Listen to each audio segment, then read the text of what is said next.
অনেক সারা আমি আর কাউরে ভালোবাসি না। আর তুই কেমনে ভাবলি যে আমি তোরে বিয়ে করবো? তুই আমার জামাইরে পথে বসাইছস না, আজকে আমি তোরে পথে বসাই দিলাম। আমি যেভাবেই হোক না কেন মা হওয়ার চেষ্টা করব, তুমি আমাকে ছেড়ে যেও না। অনেক বলেছে সে আপনার সাথে আর কখনো দেখা করতে চায় না, আপনার প্রতি তার মনে প্রচুর ঘৃণা। আমার পেটের সন্তানরা যে অস্বীকার করছে সেটা আপনি একটাবারও দেখলেন না। হঠাৎ করে একসঙ্গে 50 কোটি টাকা আমরা কোথায় পাবো? আমি দিব। এই বাড়িটা যদি শালিমা গ্রুপের নামে করে দেন তাহলে আমি 50 কোটি টাকা দিব। আমি রাতুলের কাছ থেকে অনেকের সব সম্পত্তি উদ্ধার করছি। আমি আজকে রাতে গরিবদের কিছু খাবার দিতে চাই, তুমি কি আমার সঙ্গে যাবে? ঠিক আছে।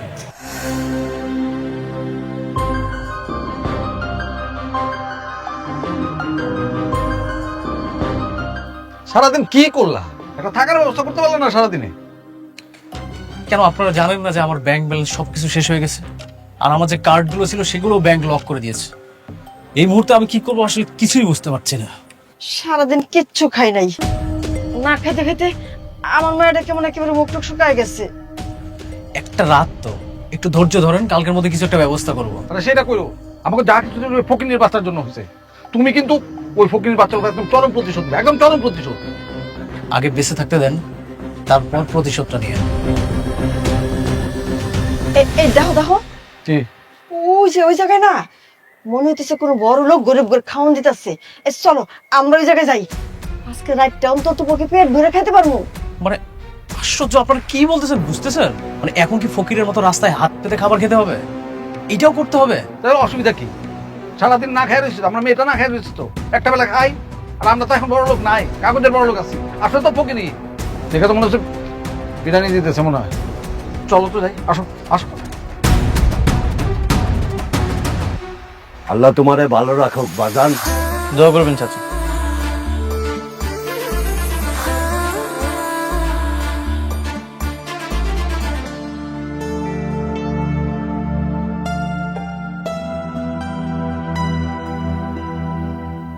এই এটা তো অনেক, আর ওই যে অনেকের নতুন বউ। এই মান সম্মান তো সব শেষ হয়ে যাবো।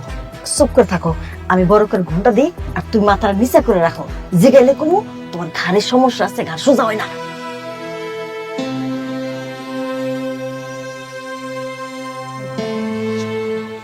একটু নিচে করেন।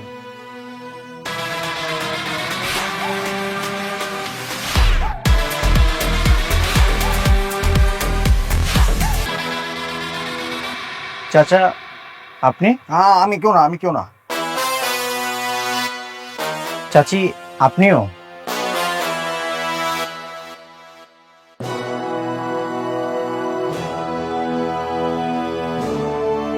এতদিন তো বড় লোক হয়ে ঘরের মানুষের হক মেরেছেন, আর এখন গরিব সেজে গরিব মানুষের হক মারছেন। ওনাদের আর কিছুই নেই অনেক। মেঘলা তাদের সব সম্পত্তি নিয়ে তাদেরকে রাস্তার ফকির বানিয়ে দিয়েছে। হ্যাঁ বাবা,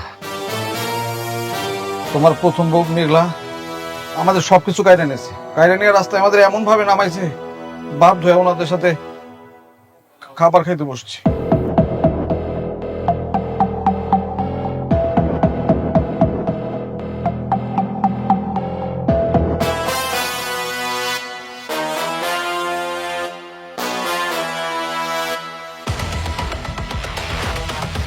কি ব্যাপার, কে চলে যাচ্ছে খাবার না নিয়ে? অনেক, এটা তো রাতুল। রাতুল?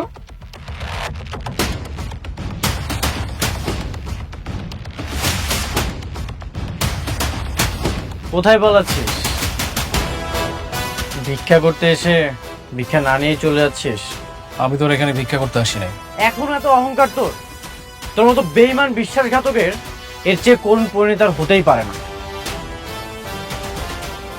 অপেক্ষা কর, দিন তো মাত্র শুরু। রাজু তোর মনে আছে এই রাস্তায় ফুটপাতে তোকে কুড়িয়ে পেয়েছিল,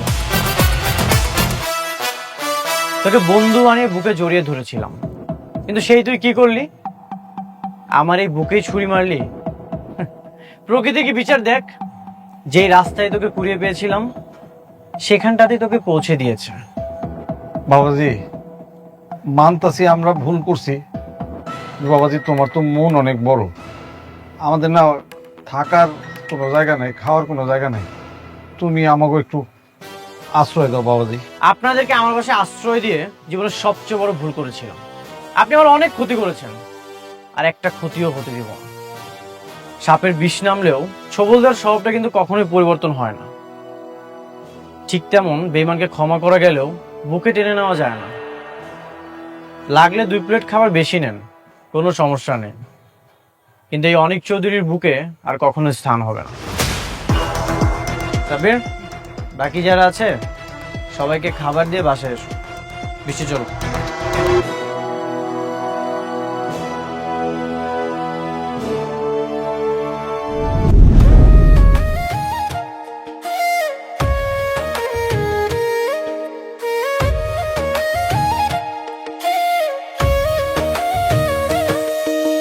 ভাগ্যগুণে পাইলাম তোমায়, ভাগ্যে তো আর রইলা না।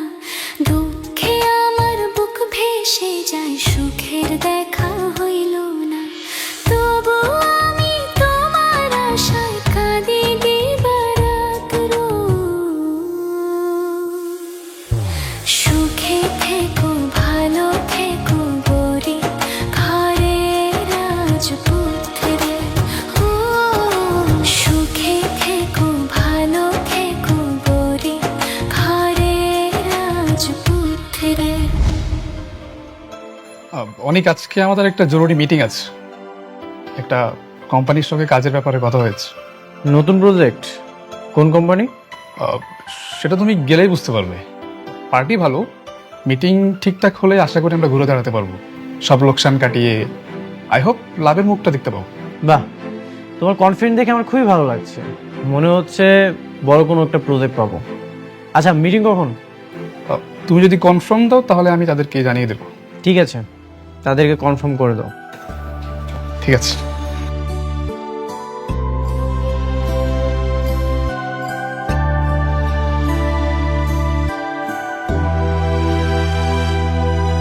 খালা আমি লবণ দিছি, তা আপনি একবার দেখলেন।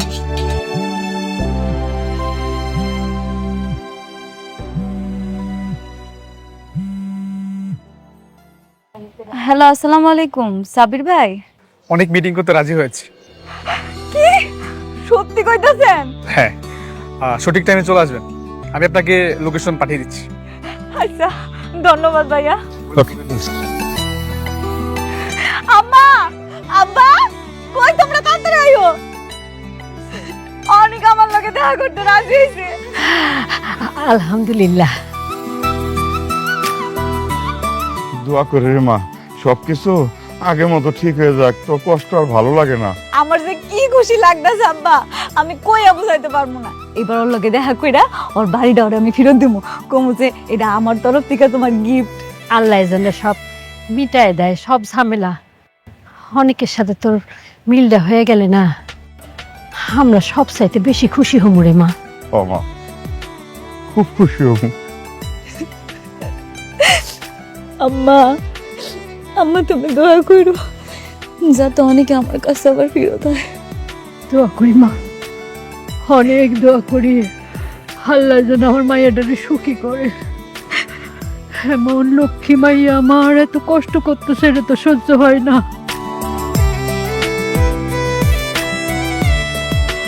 আপনি? স্যার, আমি রাতুল রাজ। এতদিন আমি শালিমা বিল্ডার্সের সাথেই কাজ করেছিলাম। শালিমা বিল্ডার্স? এই নামটা আমার সামনে যে উচ্চারণ করে, আমি তার মুখই দেখি না।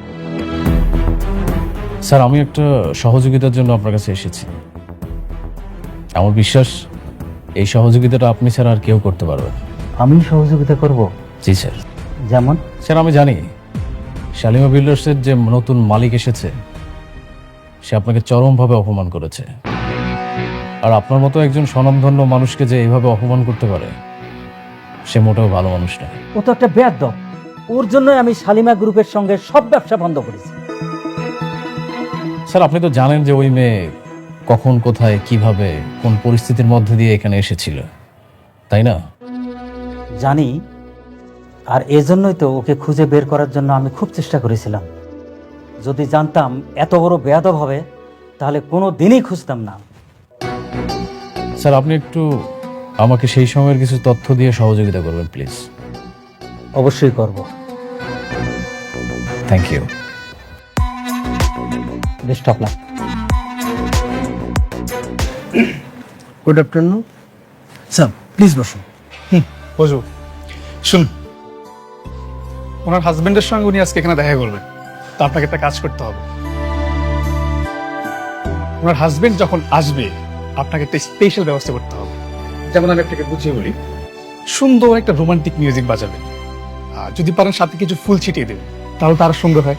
হ্যাঁ, বুঝতেই তো পারছেন, স্বামী স্ত্রীর রোমান্টিক মুহূর্ত। কার জন্য স্যার?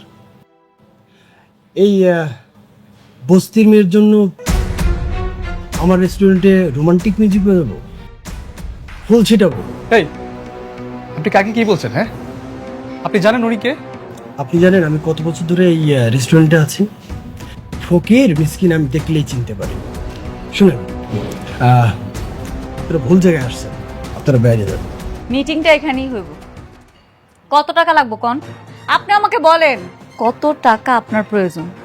যত টাকা লাগুক আমি অ্যাডভান্স দিতে রাজি আছি। কত টাকা দেবেন? আমার রেস্টুরেন্টের একটা কফির দাম কত সেটা বলতে পারো?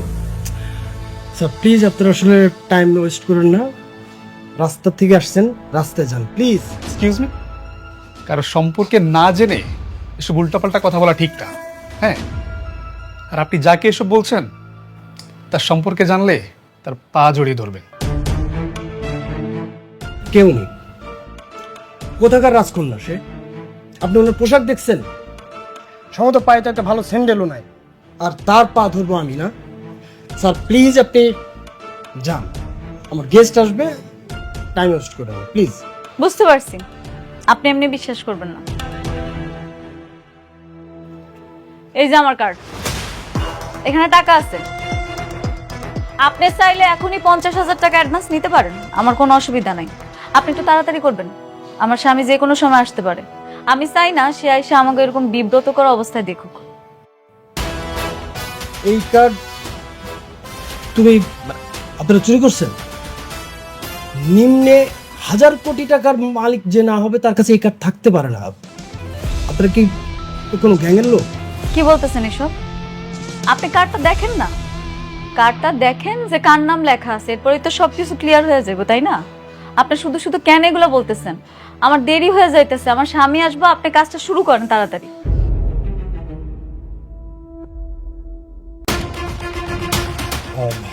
কি টাকা পাইছেন? হ্যাঁ, টাকা আছে, বাট খুব বড় মাপের ভিআইপি ছাড়া তো আসলে এই কার্ড থাকা সম্ভব না। মানে শালিমার বিল্ডার্স গ্রুপের নাম শুনেছেন? কেন শুনবো না? বাংলাদেশের সবচেয়ে বড় কোম্পানি, অবশ্যই শুনছি স্যার। উনি শালিমা চৌধুরী, শালিমা বিল্ডার্স গ্রুপের বর্তমানে একমাত্র মালিক। Ma'am, I am sorry ma'am, আসলে আমি বুঝতে পারিনি ম্যাম, আই এম সরি।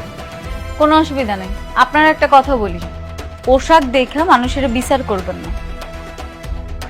আপনি একটু কাজটা তাড়াতাড়ি করেন, আমার স্বামী যে কোনো সময় আসতে পারে।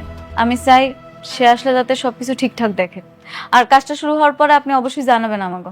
জি জি জি, আপনি কোনো চিন্তা করেন না ম্যাম, আমি সব ব্যবস্থা করি, আমি নিজে থেকে ব্যবস্থা করে দিচ্ছি। ম্যাম আপনার বসুন প্লিজ। এই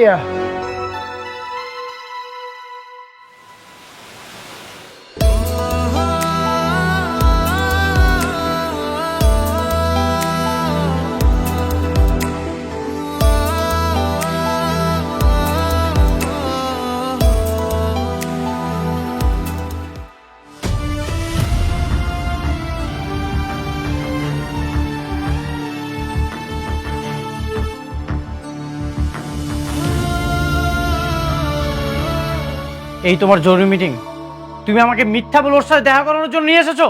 অনেক অনেক, উনি কি বলতে চায় তুমি আগে শোনো, না শুনে এভাবে রেগে যেও না। অনেক, ওনার কোনো দোষ নাই। আমি ওনারে অনেক করে বলছি, সেই জন্য উনি আপনার সাথে আমার দেখা করার ব্যবস্থা করে দিছে। আমি এখানে আপনারে ডাকছি কিছু কথা বলার জন্য। কি বলবে তুমি? যেদিন তোমার অফিসে গিয়েছিলাম তোমার সাথে কথা বলার জন্য, সেদিন তো তোমার সময় হয়নি। ও, এখন তো তুমি অনেক বড় লোক, এখনকার তোমার সময় থাকবে আমার সাথে কথা বলার? কি বলতেছেন আপনি এসব? আমি যদি জানতাম যে আপনি আমার অফিসে গেছেন, তাহলে অবশ্যই আমি আপনারে ফিরাই দিতাম না। চুপ! তুমি জেনে শুনে এটা করছো। তুমি জেনেও সিকিউরিটি আমাকে বের করে দিয়েছো। আমার আত্মসম্মান লেগেছে, আর এই অপমান আমি কখনোই ভুলবো না। আমি কখনোই আপনারা অসম্মান করতে চাই নাই। আমি যখন জানতে পারছি আপনি আমার অফিসে আসছিলেন, তখন আমি সাথে সাথে আপনার ফোন দিছিলাম, কিন্তু আপনি আমার নাম্বারটা ব্লক করে দিচ্ছেন। তুমি আমাকে খুঁজছো কেন? আমাকে দিয়ে তোমার কি দরকার? তুমি তো এখন শালিমা বিল্ডার্সের মালিক, কোটি কোটি টাকার মালিক। সামান্য অনেকটা দিয়ে তোমার কি দরকার? কি আসে যায় আমাকে দিয়ে? এটা ভুল বললেন আপনি। আমি কোটি টাকার মালিক হওয়া সত্ত্বেও কিন্তু এই যে দেখেন, আমার সে আগের জামাই আছে, আর আমি আগের বস্তিতেই থাকি। আমি কিন্তু আগের মেঘলাই রয়েছি, একটুও পরিবর্তন নেই। আমি আপনারা প্রচন্ড ভালোবাসি। শুধুমাত্র আপনার একটা নজর দেখার জন্য আমার অনেক ছটফট লাগতেছিল। অনেক চেষ্টা করছিলাম আপনার সাথে একটু দেখা করার, কিন্তু কোনোভাবে পারিনি। শেষ পর্যন্ত আমি সাব্বির ভাইরে ধরছি। আপনি বিশ্বাস করবেন কিনা জানি না, শুধুমাত্র ওনার পাগুলো ধরা বাকি ছিল। আমি বলছি, ভাই আপনি জানতে পারেন অনেকের আমার সাথে একটা বার একটু দেখা করায় দেন। আর সে আপনি আমারে ভুল বুঝতেছে। আমি আপনারে বিয়ে কইরা আপনার সুখ দুঃখের সাথী হয়েছি। আপনার সুখের সময় তো আমি আপনার পাশে ছিলাম, কিন্তু দুঃখের সময় আপনার পাশে থাকতে পারিনি। আপনার কি মনে আছে যেদিন আপনার চাচা চাচি রাতুল ঘাড় ধাক্কা দিয়ে আপনারা বাইর করে দিছিল ভিক্ষার থালি দিয়া? আপনি সেদিন কোনো উপায় না পাইয়া আমগো বস্তিতে আইছিলেন, আমার কাছে আইছিলেন। আমার কষ্টে কলিজাটা ফাইটটা গেছে। সেই কষ্টটা আমি আপনাকে বুঝাইতে পারবো না। আমার এমন রাগ উঠছিল, কিন্তু কি করুন কর, সেই সময় আমি নিরুপায় ছিলাম। আমার কিছু করার ছিল না, কারণ আমার কোনো ক্ষমতা ছিল না। কিন্তু সেই রাগ আমি পয়সা রাখছি। আমি মেঘলা সেই প্রতিশোধ নিছি। আমার অনেকের যেমন অসম্মান করছে না, ঠিক একইভাবে রাতুলিরে, আপনার চাচা চাচিরে ভিক্ষার থালিটা হাতে ধরাই দিয়া ঘাড় ধাক্কা দিয়ে আমি বাইর করে দিছি। আমার যে কি মানসিক শান্তিটা লাগছে, আপনারা সেটা আমি বলে বুঝাইতে পারব না। আমার ভালোবাসার মানুষের জন্য আমি ভালোবাসার চাদর দিয়া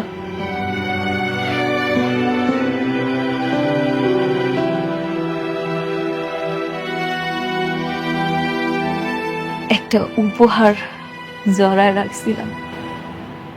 ভাবছিলাম তার সাথে দেখা হইলে তারে আমি এটা দিন। এটা আপনার জন্য। আপনার সাথে রাতে বেমানি করছে কেন? আপনার সব সম্পত্তি লিখে নিছিল না? বাহ বাহ, টাকার গরম দেখানো শুরু করে দিয়েছো। টাকা দিয়ে সবকিছু কিনে নিচ্ছ। টাকা পয়সা দিয়ে হয়তো তুমি আমার বাড়ি কিনতে পারবে, কিন্তু কখনো আমার মন কিনতে পারবে না। শোনো, তোমাকে একটা উপদেশ দিই, যেসব আমার জন্য করছো এইসব তোমার সন্তানের বাবার জন্য করো। তিনি অনেক খুশি হবেন। ভালো থেকো।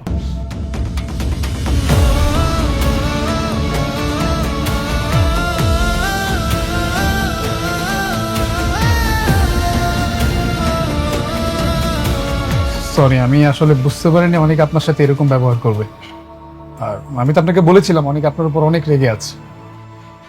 না, কোনো অসুবিধা নেই ভাইয়া, এটা তো হওয়ারই ছিল।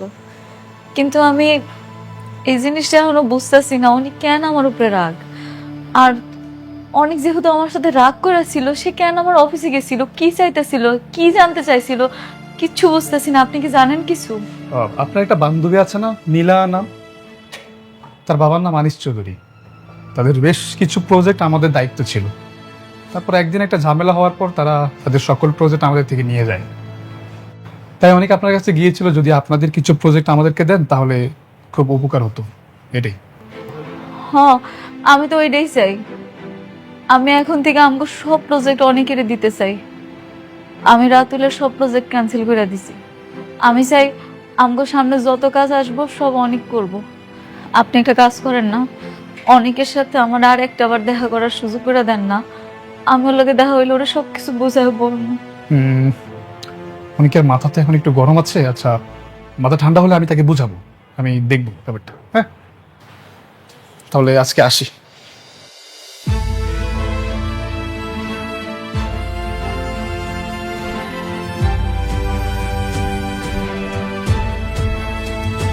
মা একা কেন, সাথে জামাই আসে নাই? এই সবকিছু মাইনে নিচ্ছে তো?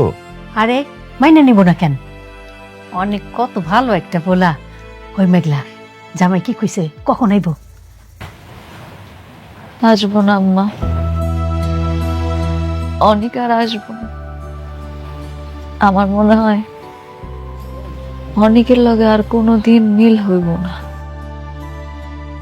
হয় আমার কোনো কথা শুনতে চায় না, আমার অপবাদ দেয়।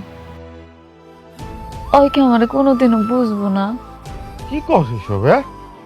আচ্ছা, ও ওর বাড়ি পেয়ে ও খুশি হয় নাই, নাকি তুই ওর বাড়ি ফেরত দিস নাই? দিছি আব্বা, কিন্তু নেয় নাই, আমার অপমান করছে। আব্বা, কত আশা করে গেছিলাম, পুরা কপাল আমার। আমার ভাগ্যে মনে আর সুখ নাই, শুধু শুধু স্বপ্ন দেখছি। আচ্ছা, ঘরে চল, চল তো ঘরে চল, দেটা আমার কাছে দে। চল। অনেক সাব্বির বলছিল যে সালিমা বিল্ডার্স গ্রুপের সমস্ত কাজকর্ম আমাদেরকে দিতে চাচ্ছে।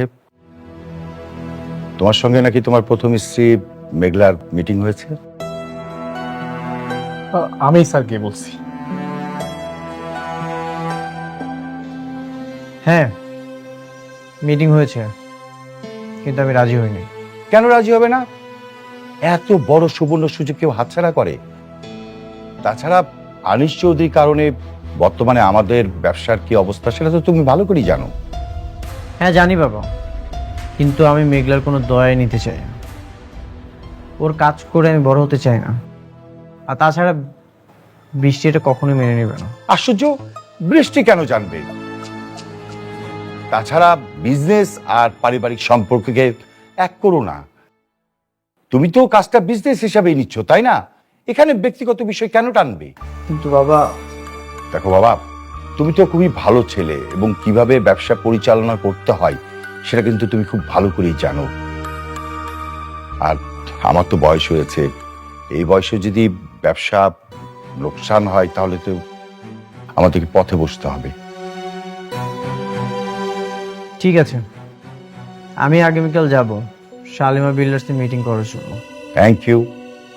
আমি আশা করব তুমি এই সুবর্ণ সুযোগ হাতছাড়া করবে না।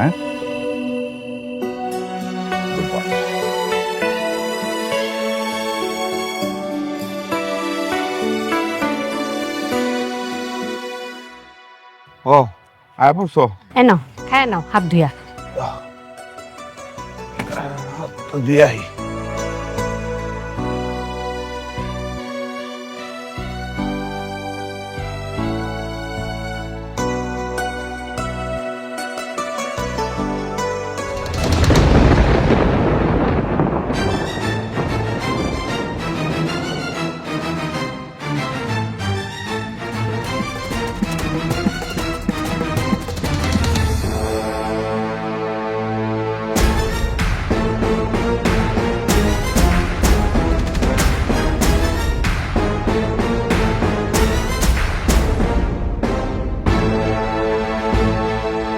ও চাচা, দাঁড়ান। আমি আসলাম আপনার কাছে আর আপনি এমন একটা ভাব করতেছেন, মনে হয় আপনি আমার চিনতেই পারেন নাই। তোমার চিনে কি হবো? তোমার চিনা দরকার নাই। আপনি কি আপনার মাইয়ারে সুস্থ দেখতে চান, নাকি মাইয়ার মরা মুখ দেখতে চান? এই কি কও? হ্যাঁ, মুখ সামলা কথা কই দিলাম। সামলাই কথা কইতাছে চাচা, আপনার মাইয়া কিন্তু হেভি উঠতেছে। ওর উড়া দেখে মনে হইতেছে কি জানেন, এই দুনিয়াতে ওর বাইচে থাকার কোনো অধিকার নাই। আপনার মাইয়াটারে না আমি মাইরা ফেলাম। তবে একটা উপায় আছে, আপনারা চাইলে ওরা বাঁচাইতে পারবেন। তুমি না আমার মাইয়ারে বিয়া করতে চাইছিলা, অহন বিয়াতে রাজি হয় না দেখে ওরে মারার হুমকি দিতেছো। আরে আমি যে ওরা কেন বিয়ে করতে চাইছি এটা তো একমাত্র আমিই জানি। শুনেন চাচা, আমি যে কি পরিমাণ ভয়ঙ্কর হইতে পারি এটা তো আপনি অনিকের মাধ্যমে অবশ্যই জানতে পারছেন। এখন আপনারা যদি আমার কথা শুনেন তাহলে আপনার মাইয়ারে বাঁচাইতে পারবেন, তা না হলে কিন্তু। এই কি করবা তুমি? হ্যাঁ, কি করবা? যাও যাও এখান থেকে।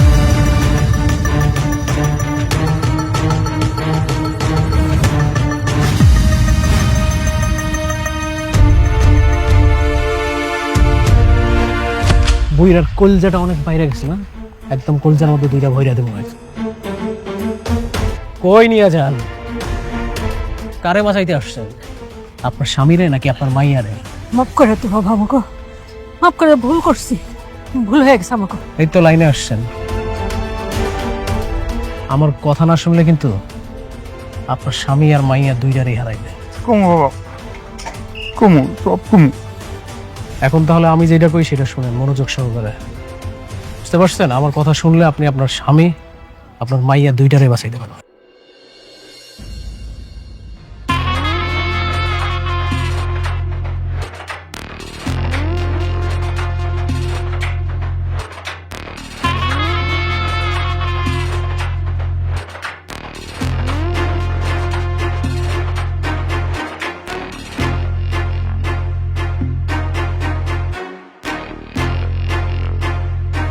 আমরা সয় সম্পত্তি গাড়ি বাড়ি দিয়ে কি করব?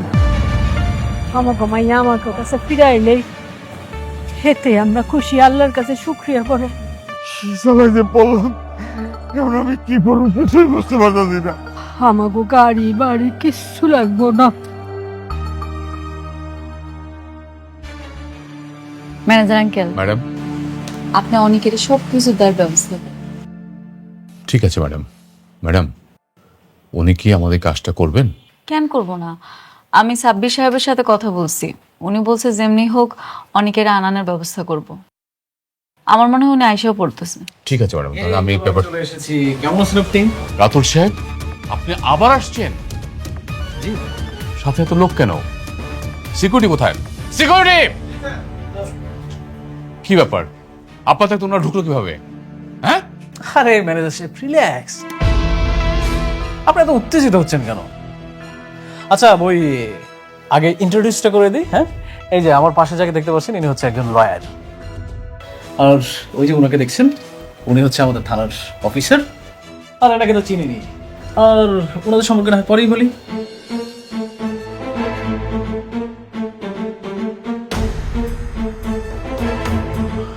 আপনি? কে ম্যানেজার সাহেব? কমন পড়েছে তাই না? অবশ্য কমন পড়ারই কথা। শুনেন, আজকে কিন্তু এতগুলো মানুষ আমরা আসছি ঘাট ধাক্কা খাওয়ার জন্য না, আমরা ঘাট ধাক্কা দিয়ে বের করে দিতে এসেছি। মানে তোর এত বড় সাহস, তুই আমার অফিসে এসে বড় গলায় কথা কস আবার? আরে ভাবি, আপনি তো সবসময় ধৈর্যের পরীক্ষা নেন, যদিও বা আমার ধৈর্য না অনেক বড়। আজকে কোনোভাবেই আমি কন্ট্রোল করতে পারতেছি না। কি করি কি করি। আচ্ছা, মেন বিষয় আসি, তাই না? এই আলতাফ সাহেব, আপনি দাঁড়িয়েছেন কেন? বলেন। সেদিনই আমার সন্দেহ হয়েছিল, শাকের সাহেবের মতো একজন ভদ্রলোকের মেয়ে এত বেয়াদব হয় কি করে। আসলে বস্তির থেকে আসা মেয়ে তো এরকম তো হবেই। আলতাফ সাহেব, আপনি কিন্তু আপনার সীমা ছাড়িয়ে যাচ্ছেন। হ্যাঁ, আপনি ম্যাডামকে যেভাবে অপমান করে কথা বলছেন, আপনি জানেন না যে আপনাকে এখানে কি করতে পারি আমি। আরে রমজান সাহেব, আপনারা সবসময় শুধু উত্তেজিত হয়ে যান। আপনার বয়স হয়েছে, ভিপি লো হয়ে যাবে। আচ্ছা শুনেন, আপনি কাকে ম্যাডাম ম্যাডাম বলতেছেন? ও একটা বস্তির মেয়ে। ওকে বস্তির থেকে তুলে নিয়ে এসে আপনি শালিমা বিল্ডার্সের মতো হাজার হাজার কোটি টাকার মালিক বানিয়ে দিয়েছেন। আপনি কিন্তু কাজটা মোটেও ঠিক করেন নাই, ভেরি ব্যাড। মানে? ও মানে বুঝতে পারছেন না? মানে শার্প অ্যান্ড ক্লিয়ার। মেঘলা শাকের চৌধুরীর মেয়ে না, শাকের চৌধুরীর মেয়ে হচ্ছে শালিমা।